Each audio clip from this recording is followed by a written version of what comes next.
Hello friends, welcome to my YouTube channel. आज की इस वीडियो में हम डिस्कस करेंगे एक और game problem by linear programming method. Friends, description में मैंने लिंक दिया है जहां से आपको थ्योरी ऑफ गैम पे कंप्लीट वीडियो लेक्चर्स मिल जाएंगे। नाउ हमारे पास जो गिवन पे ऑफ मैट्रिक्स है वो 3x3 फॉर्म में है। अब फ्रेंड्स, सबसे पहले हम ये कोशिश करते हैं कि हम इसको रिड्यूस करें 2x2 फॉर्म में, और उसमें हम इस्तेमाल करते हैं डोमिनेंस प्रॉपर्टीज का। बट जब डोमिनेंस प्रॉपर्टीज हम इस्तेमाल नहीं कर सकते, मींस कोई रो किसी दूसरी रो से हम सुपीरियर या इंफीरियर नहीं शो कर सकते, तो उस केस में हम लीनियर प्रोग्रामिंग मेथड को इस्तेमाल करते हैं। इस वाली प्रॉब्लम में भी हम डोमिनेंस प्रॉपर्टीज को यूज करके इस पे ऑफ मैट्रिक्स को 2x2 फॉर्म में रिड्यूस नहीं कर सकते हैं, इसलिए हम लीनियर प्रोग्रामिंग मेथड का इस्तेमाल करेंगे। Now let us start with the first step. सबसे पहले हम क्या करते हैं, तो फ्रेंड्स सबसे पहले हम फाइंड आउट करेंगे सैडल पॉइंट, अगर होगा तो, okay, in the pay of matrix. Now मैंने इस पे ऑफ मैट्रिक्स को इसी तरह से यहां पे लिखा है, ओके। उसके बाद मैंने क्या किया, रो मिनिमम फाइंड किया। तो इनमें से सबसे मिनिमम कौन सा है, सबसे छोटा कौन सा है, वो है -4। इसको मैंने यहां पे लिखा, ओके। यहां से सबसे छोटा कौन सा है, -7, यहां पे लिखा मैंने। यहां पे जो सबसे छोटा है वो -2 है, इसको मैंने यहां पे लिखा, ओके। इसी तरह से कॉलम मैक्सिमम में फाइंड करूंगा। तो कॉलम में मैंने देखना है सबसे बड़ा कौन सा है। तो फर्स्ट कॉलम में जो सबसे बड़ा एलिमेंट है वो 3 है, यहां पे लिखा मैंने। इसमें सबसे बड़ा एलिमेंट 4 है, और इस कॉलम में सबसे बड़ा एलिमेंट जो है वो 7 है, ओके। तो मैंने फाइंड किया रो मिनिमम और रो मैक्सिमम। अब मुझे क्या करना है फाइंड, अब मैंने इस रो को देखना है और इनमें से जो सबसे बड़ा है उसको चूज करना है, ओके। तो इन 3 एलिमेंट्स में जो सबसे बड़ा है वो मेरे पास है -2, ओके। तो मैं -2 को क्लोज करता हूं, ओके। और इसको कहते हैं max min, that is maximum of minimums, okay, ठीक। और इसको मैं यहां पे भी क्लोज करूंगा जो पे ऑफ मैट्रिक्स के अंदर है, ठीक। इसी तरह से मैंने कॉलम्स में से चूज करना है मिनिमम, ओके। यहां से मैंने मैक्सिमम, यहां से मैंने चूज करना है मिनिमम, ओके। तो यहां से जो मिनिमम मेरे पास है वो है 3, तो इसको मैं सर्कल करूंगा, ठीक। और ये मेरे पास आ गया कौन सा वाला पॉइंट, ये मेरे पास आ गया mini max, okay, that is maximum में से मिनिमम, ओके। नो फ्रेंड्स, इसको मैं यहां पे सर्कल करता हूं, ठीक। अब फ्रेंड्स यहां से देखिए हमारे पास जो मैक्सिमिन एंड मिनीमैक्स पॉइंट्स हैं वो डिफरेंट हैं, 2, -2 और 3। इसका मतलब इसमें कोई भी सैडल पॉइंट नहीं है, ओके। सो हम इस पे ऑफ मैट्रिक्स को, इस गैम प्रॉब्लम को सॉल्व करेंगे bye linear programming method. Now friends, step number 2, हमारे पास जो पॉइंट्स हैं मिनीमैक्स एंड मैक्सिमिन वो है -2 एंड 3, और जो वैल्यू ऑफ गैम है, ठीक, वो इन 2 पॉइंट्स के बीच लाई करती है, ओके। तो यहां पे मैंने जो लिखा है the value lies between -2 and 3, that is -2 and 3 के बीच में वैल्यू लाई करेगी। जब वैल्यू ऑफ गैम -2 एंड 3 के बीच में लाई करेगी तो may be possible value of game negative भी हो सकती है, दैट इज -1 भी हो सकती है, या 0 भी हो सकती है, ओके। एंड हम जानते हैं कि वैल्यू ऑफ गैम ना ही नेगेटिव होती है और ना ही 0 होती है, बिकॉज वैल्यू ऑफ गैम हमेशा पॉजिटिव होती है, ओके। सो इसलिए हम क्या करेंगे, एक कांस्टेंट को ऐड करेंगे। क्या करेंगे, एक कांस्टेंट को ऐड करेंगे at least equal to the negative of maximin value, मतलब कम से कम इसके बराबर हो, किसके बराबर, मैक्सिमिन वैल्यू, जो हमारे पास मैक्सिमिन वैल्यू हो कम से कम उसके बराबर हो या उससे बड़ा हो, ठीक। उससे बड़ा होगा तो बेटर ही होगा, ओके। तो हमारे पास जो मैक्सिमिन पॉइंट है वो क्या है, वो हमारे पास है -2। इसका मतलब यह हुआ कि हम एक ऐसे कांस्टेंट से इस सारे एलिमेंट जो हमारे पास पे ऑफ मैट्रिक्स के एलिमेंट हैं, इनको ऐड करेंगे जो कि -2 से बड़ा होगा। ठीक, तो क्या करेंगे हम, मैंने जो 3 लिया है, एलिमेंट 3 लिया है, जिससे हम इस पे ऑफ मैट्रिक्स को ऐड करेंगे। क्यों ऐड करना है? बिकॉज हमारे पास जो रेंज आया वैल्यू ऑफ गैम का वो -2 से 3 के बीच में आया, और इससे ये पॉसिबल हो गया कि जो मेरे पास वैल्यू ऑफ गैम है वो नेगेटिव हो सकती है या 0 हो सकती है। इसलिए वैल्यू ऑफ गैम को ना तो नेगेटिव होना चाहिए और ना ही 0 होना चाहिए। उसके लिए मुझे क्या करना है, जो हमारे पास मैक्सिमम पॉइंट आया उससे बड़ा पॉइंट, क्या उससे बड़ा, दैट इज उसका पॉजिटिव, यहां पे -2 है तो मैं +3 से ऐड करूंगा इन सारे एलिमेंट्स के जो मेरे पास पी ऑफ मैट्रिक्स में हैं। ओके, तो ये हमारे पास स्टेप नंबर 2 है। नाउ फ्रेंड्स, मैंने क्या किया, -2 से बड़ा मैंने 3 लिया। ठीक, मैंने 3 से ये जो सारे पे ऑफ मैट्रिक्स के एलिमेंट है इनको ऐड किया, तो 3 + 3 6, -4 + 3 -1, इस 2 + 5। ठीक, इसी तरह से 1 + 3 4, -3 + 3 0, -4 प्लस सॉरी -7 + 3 -4। इसी तरह से यहां से ये भी, ये और ये आ गया। Okay, next step number 3। अब मैं क्या करूंगा कि लेट अस सपोज दैट जो P1 P2 P3 है ये प्रोबेबिलिटीज हैं for selecting the strategies A1 A2 A3 for player A। Okay, इसी तरह से मैं एज्यूम करूंगा कि probabilities Q1 Q2 Q3 be the probability for selecting the strategy B1 B2 B3 for player B। Okay, तो friends जो step number 3 है वहां पे मैंने यही लिखा है, let PI that is 1 2 3, because हमारे पास 3 है 1 2 3, and QG that is 1 2 3 be the probabilities of selecting strategy AI that is A1 A2 A3 and BJ B1 B2 B3 by player A and B respectively. Now friends, हमारे पास जो player A है हम ये assume करते हैं कि player A maximise करेगा गेन को। ओके, और एट द सेम टाइम जो प्लेयर B है वो मिनिमाइज करेगा, वो ये ट्राई करेगा कि मेरा जो लॉस है वो किस तरह मिनिमाइज हो जाए। ओके, तो फ्रेंड्स आपने एक चीज याद रखनी है कि जब भी आप लीनियर प्रोग्रामिंग मेथड का इस्तेमाल करोगे तो आप क्या करोगे, आप प्लेयर B के पॉइंट ऑफ व्यू से इसको चलोगे, बिकॉज हमने आगे सिंप्लेक्स मेथड का इस्तेमाल करना है।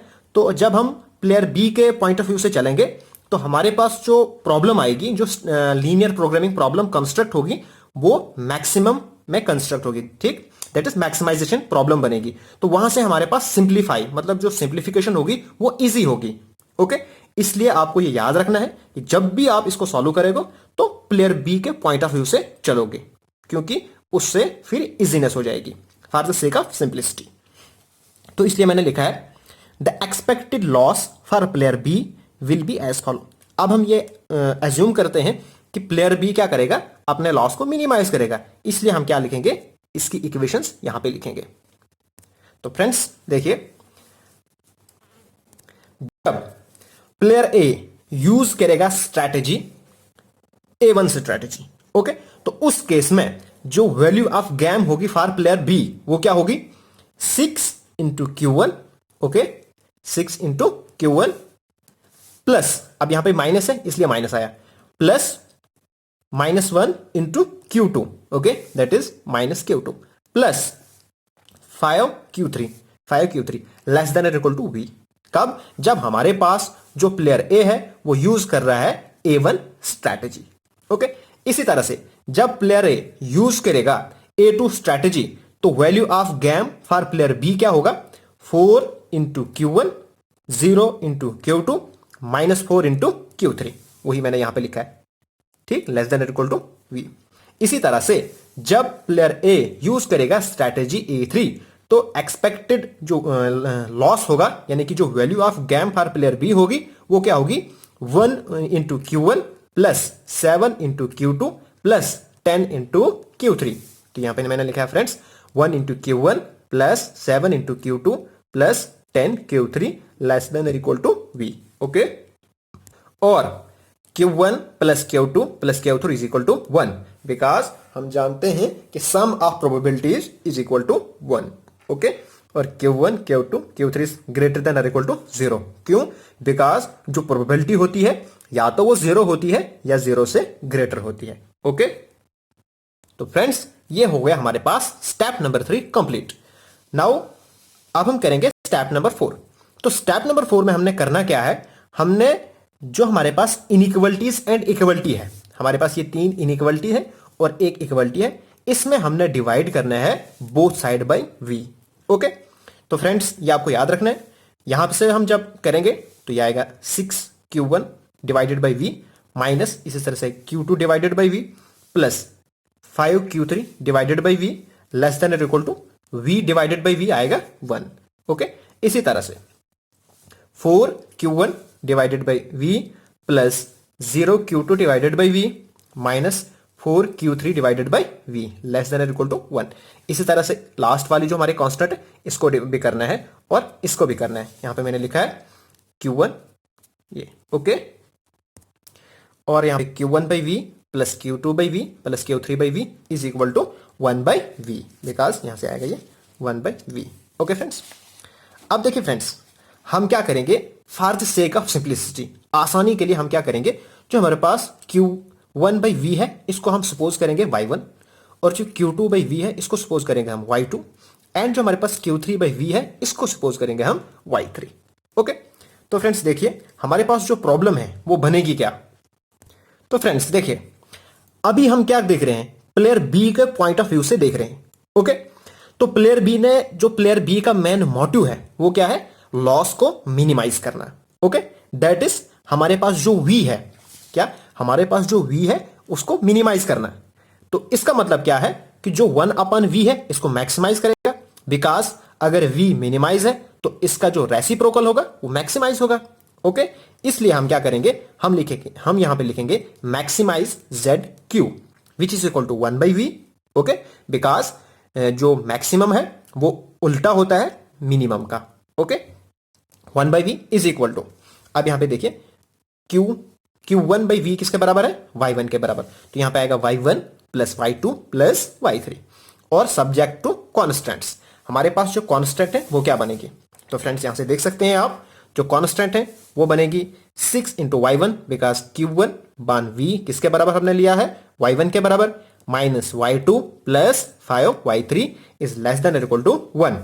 ओके, यहां पे मैंने लिखा, इसी तरह से 4y1 माइनस, अब यहां पे 0 है इसलिए मैंने इसको नहीं लिखा, माइनस 4 ये y3 less than equal to 1।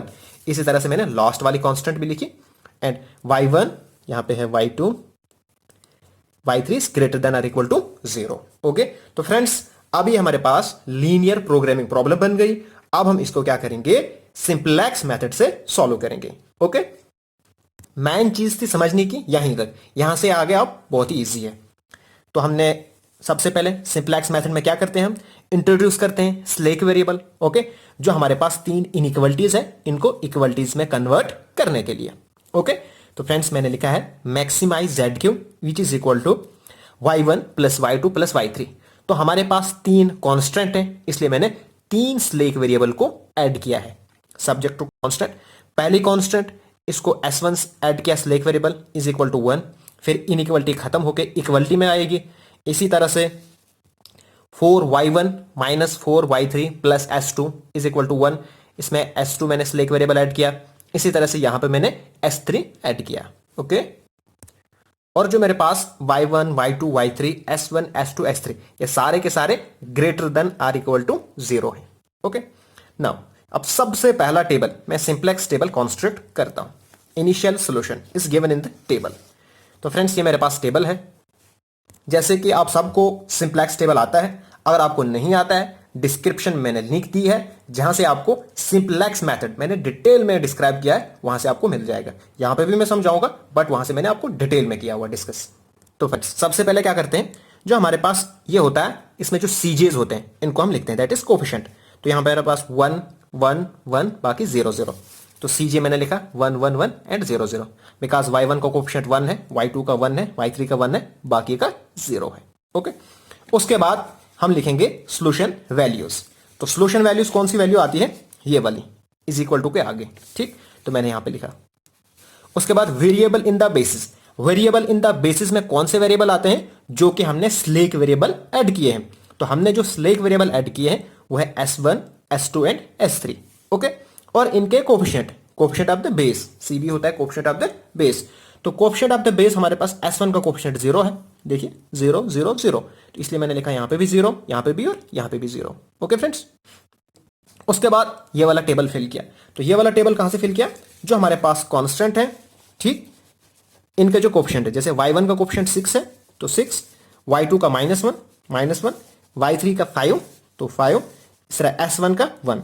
बाकी S2 एंड S3 इस वाली कांस्टेंट में नहीं है तो उनके कोफिशिएंट आएंगे 0 0।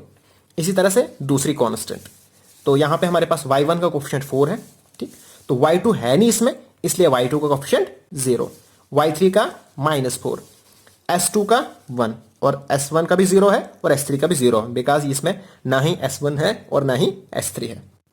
इसी तरह से y1 का कोफिशिएंट 1 है, y2 का 7 हो गया, y3 का 10, S1 S2 नहीं है, सिर्फ S3 है, इसलिए 0 0 एंड 1। ओके, उसके बाद मैं ZJ फाइंड करता हूं। तो ZJ फ्रेंड्स कैसे फाइंड करते हैं? Coefficient of the base multiply by first plus this multiply by this plus this multiply by this, मेरे पास 0। इस तरह से यहां पे भी मैंने किया 0, यहां पे भी मैंने किया 0, सब के साथ 0 0 आ गया, ठीक। उसके बाद CJ माइनस ZJ, तो CJ minus ZJ that is 1 minus 0 1, 1 minus 0 1, इसी तरह से बाकी भी किया मैंने। ओके, नाउ फ्रेंड्स, हमारे पास जो प्रॉब्लम है वो मैक्सिमाइजेशन की है। तो जब हमारे पास मैक्सिमाइजेशन की प्रॉब्लम होती है तो यहां पे हमारे पास क्या आना चाहिए? सारी जगह नेगेटिव आना चाहिए या 0 आना चाहिए। उसी केस में हमारे पास सॉल्यूशन क्या होता है? वो ऑप्टिमल होता है, ठीक। तो इस वक्त हमारे पास मैक्सिमाइजेशन प्रॉब्लम है, बट यहां पे हमारे पास जो वैल्यूज है वो ग्रेटर देन 0 है। ओके, इसका मतलब सॉल्यूशन ऑप्टिमल नहीं है, तो हमें आगे प्रोसीड करना पड़ेगा, ठीक। तो उसके लिए हमें एंटर वेक्टर और लिविंग वेक्टर फाइंड करना है। तो इसमें से जो सबसे बड़ी वैल्यू होती है वो हमारे पास एंटर वेक्टर होता है। तो हमारे पास यहां पे इक्वल है, तो कोई सा भी आप चूज कर सकते हो। तो मैंने पहला कॉलम चूज किया, तो फर्स्ट कॉलम में y1, that is y1 will enter into the basis, y1 enter करेगा बेसिस में से। उसके बाद बेसिस में से कौन सा वेक्टर रिमूव हो जाएगा? तो उसके लिए मुझे मिनिमम रेशो फाइंड करना पड़ेगी। तो मिनिमम रेशो ये वाला आएगा 1/6, ठीक, 1/4 और 1/1। तो इनमें से जो सबसे छोटा है वो 1/6 है। इसका मतलब ये वाला जो रो है ये रिमूव हो जाएगी, दैट इज S1 बेसिस से रिमूव हो जाएगा और y1 S1 की जगह पे एंटर हो जाएगा, ठीक। तो फ्रेंड्स, ये टेबल मैंने कंस्ट्रक्ट किया, इसमें मैंने S1 की जगह पे y1 को एंटर किया, ठीक, और S1 को बेसिस से रिमूव कर दिया। ओके, अब मुझे क्या करना है? हमारे पास जो ये वाला एलिमेंट है ये हमारे पास की एलिमेंट आया, ठीक, दैट इज इसको हमने 1 बनाना है और इन दो को 0 बनाना है, ठीक। तो इसको 1 बनाने के लिए मुझे क्या करना पड़ेगा? मुझे इसको 6 से डिवाइड करना पड़ेगा। ओके, तो मैं क्या करूंगा? पूरी रो को डिवाइड करूंगा 6 के साथ। ओके, तो फ्रेंड्स, मैंने पूरी रो को डिवाइड किया है 6 के साथ। तो यहां पे जब मैं 6 के साथ डिवाइड करूंगा मेरे पास 1, यहां पे आएगा 1/6, यहां पे -1/6, 5/6, 1/6, 0 एंड 0। ओके, अब मुझे क्या करना है? अब मुझे यहां पे चाहिए 0, ठीक। तो मैं क्या करूंगा? देखिए यहां पे मुझे 4 है, तो मैं इसको मल्टीप्लाई करूंगा 4 से, दैट इज 4 मल्टीप्लाई बाय 1, और उसको सब्ट्रैक्ट करूंगा इससे, दैट इज 4 माइनस दिस, यहां पे मुझे 0। इसी तरह से 1 माइनस यहां पे जो हमारे पास आएगा, ठीक, 1/6, 1 माइनस 1/6, बट यहां पे मुझे 4 से मल्टीप्लाई पहले करना पड़ेगा, 4 इंटू 1 दैट इज 4, तो 4 माइनस 1/6 मेरे पास आया 1/3। इसी तरह से 4 को मैं इसके साथ मल्टीप्लाई करूंगा, सॉरी यहां पे मुझे 4 से मल्टीप्लाई करना है, सॉरी, तो इसको मैं 4 से मल्टीप्लाई करूंगा, ठीक, और फिर इससे सब्ट्रैक्ट करूंगा, फिर यहां पे 4 से मल्टीप्लाई करूंगा, फिर इससे सब्ट्रैक्ट करूंगा। इसी तरह से ये हो गया। उसी तरह से लास्ट यहां पे 1 है, तो यहां पे भी 1 है, तो सीधा मैं डायरेक्ट सब्ट्रैक्ट करूंगा 1 माइनस 1, ठीक। इसी तरह से 1 माइनस 1/6, मेरे पास 5/6 एंड सो ऑन। ओके, उसके बाद मैंने CJ minus ZJ find out किया, ठीक। तो यहां पे अभी हमारे पास जो वैल्यूज हैं CJ माइनस ZJ में वो अभी भी ग्रेटर देन 0 है, इसका मतलब सॉल्यूशन अभी भी ऑप्टिमल नहीं है। तो इसमें जो हमारे पास सबसे बड़ी वैल्यू है वो है 7/6। इसका मतलब ये हुआ कि ये वाला कॉलम जो है एंटर होगा बेसिस में, that is y2 will enter into the basis. उसके बाद में आप मिनिमम रेशियो फाइंड करूंगा, तो मिनिमम रेशियो जो सोल्यूशन वैल्यूज होती हैं उनको डिवाइड करते हैं, जो कॉलम एंटर हो रहा है, तो मैंने यहाँ पे किया हुआ डिवाइड। तो फ्रेंड्स जो नेगेटिव वैल्यू है उसको हम रिजेक्ट कर देते हैं, ठीक। इन दो में से जो मिनिमम है वो है 5/43, तो ये वाला जो रो है ये रिमूव हो जाएगी, दैट इज S3 रिमूव हो जाएगा और Y2 एंटर करेगा S3 की जगह पे। मैंने यहां पे फ्रेंड्स लिखा है S3 को रिमूव किया और Y2 यहां पे एंटर हो गया, ठीक। और बाकी मैंने सिंप्लीफाई किया जैसे कि हम सिंप्लेक्स टेबल में करते हैं, ठीक। तो मेरे पास Cj माइनस Zj इस वक्त सारे के आगे नेगेटिव आ गई, ठीक। इसका मतलब current solution is the optimal solution, मेरे पास जो सोल्यूशन है वो ऑप्टिमल आ चुका है, ठीक। तो फ्रेंड्स यहां पे हमारे पास y1 की वैल्यू 8/43 है, y2 की वैल्यू 5/43 है और y3 यहां पे नहीं है, तो y3 मेरे पास 0 है, ठीक। अब फ्रेंड्स हमारे पास जो z के है दैट इज 1/v, ठीक। 1/v ये है y1 plus y2 plus y3, that is y1 plus y2 plus y3। तो ये इसको सिंप्लीफाई किया, मेरे पास आया 13/43, ओके। तो ये हमारे पास 1/v है, इसका मतलब v कितना आएगा, v आएगा 43/13, ओके।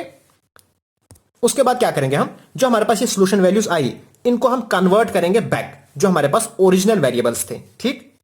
हमारे पास थे Q1 Q2 Q3, तो हमने एज्यूम किया था y1 is equal to Q1/v, तो वही यहां पे मैं लिखूंगा y1 is equal to Q1/v, okay. तो इसको मैं लिखता हूं Q1 is equal to y1 into v, okay.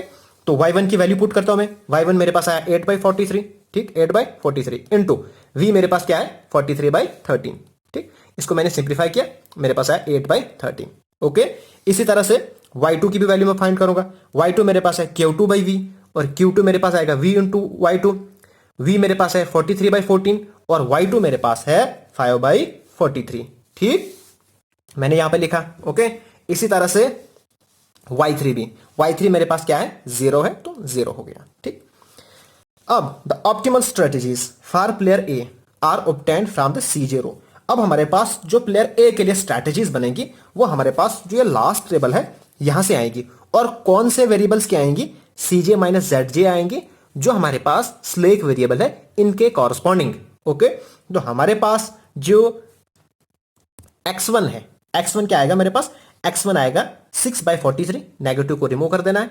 उसके बाद x2 0 और x3 मेरे पास आएगा 7/43, ये तीन वैल्यूज, ओके। तो फ्रेंड्स यहां पे मैंने लिखा हुआ है x1 इज इक्वल टू 6/43, ठीक, और x2 0 और x3 7/43, ओके। अब मुझे जो ओरिजिनल वेरिएबल्स है वो मेरे पास है P1 P2 P3, ओके। तो अब मैं फाइंड आउट करूंगा, जैसे मैंने y1 के लिए फाइंड आउट किया इसी तरह से सिमिलरली आप x1 x2 x3 को भी फाइंड करो, ठीक। तो इसको वैल्यू पुट करो, मेरे पास आया 6/13, इसी तरह से P2 मेरे पास 0, इसी तरह से P3 मेरे पास आ गया 7/13, okay. So hence the optimal strategies for player ए, तो हमारे पास जो प्लेयर ए की ऑप्टिमल स्ट्रेटेजीज है वो आएंगी क्या, वो मेरे पास आएंगी 6/13 0, सॉरी यहां पे 6/13 0 एंड 7/13, ओके। 6/13 0 7/13, और जो प्लेयर बी की ऑप्टिमल स्ट्रेटेजीज हैं वो आएंगी Q1 Q2 एंड Q3 की value, that is 8/13 5/13 and 0, 8/13 5/13 and 0। उसके बाद जो वैल्यू ऑफ गेम है, तो वैल्यू ऑफ गेम क्या आएगी, वो आएगी मेरे पास, ये देखिए 43/13, ठीक है, 43/13 -3। अब ये -3 मैंने क्यों किया, बिकॉज स्टार्टिंग में मैंने क्या किया था, मैंने किया था 3 को ऐड किया था। फ्रेंड्स जब हमारे पास जो वैल्यू ऑफ गेम वो आई थी -2 एंड 3 के बीच में, ठीक, तो उस वक्त हमने क्या किया था, 3 को सारे पे ऑफ मैट्रिक्स एलिमेंट के साथ क्या किया था, ऐड किया था, ओके। तो वही 3 हमने यहां पे भी सबट्रैक्ट कर देना है, मैंने इसको सबट्रैक्ट किया था, मेरे पास जो वैल्यू ऑफ गेम है वो 4/13 आ गया, ओके। तो this is the linear programming method for solving game problem. Friends अगर आपको ये वीडियो पसंद आए तो प्लीज मेरे चैनल को सब्सक्राइब कीजिए और इस वीडियो को अपने फ्रेंड्स के साथ शेयर कीजिए।